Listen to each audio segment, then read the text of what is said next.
Des bougies, des bouquets de fleurs, des crayons de couleur ou encore des cartes de presse.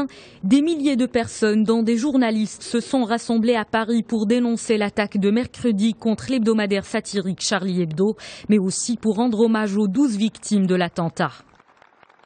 Compte tenu de l'impact international qu'il y a eu, on a eu comme je le disais tout à l'heure, des messages de partout dans le monde. C'est pour défendre tout simplement la liberté de chacun d'entre nous. Les citoyens sont descendus. J'étais à la République hier et on a vu un grand élan de solidarité qui montre que la presse, les journalistes et la liberté de façon globale est soutenue par l'ensemble, par une grande partie des citoyens. Et ce qui s'est passé hier est tout simplement tragique pour un journal, mais aussi pour la liberté. Hier, la tour Eiffel, symbole de la France dans le monde, s'est éteinte pendant quelques minutes à partir de 19h GMT avant d'être progressivement allumée.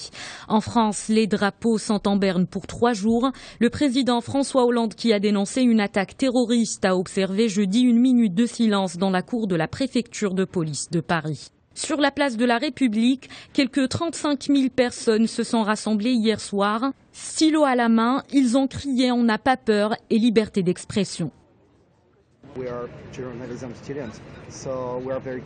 Nous sommes des étudiants journalistes, nous sommes concernés par ce qui est arrivé. Hier, ce n'est pas uniquement le journalisme qui a été attaqué, c'est la liberté de l'expression en général qui a été visée.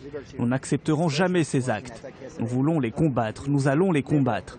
La liberté sera toujours présente en France, c'est une promesse.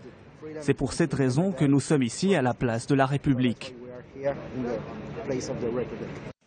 Des rassemblements ont eu lieu également dans plusieurs villes européennes. 500 personnes se sont réunies à Genève et à Lisbonne, 400 à Francfort et quelques centaines à Berlin, Prague, Budapest, Belgrade et Zagreb. Leur message, haro sur le terrorisme, tous pour la liberté d'expression.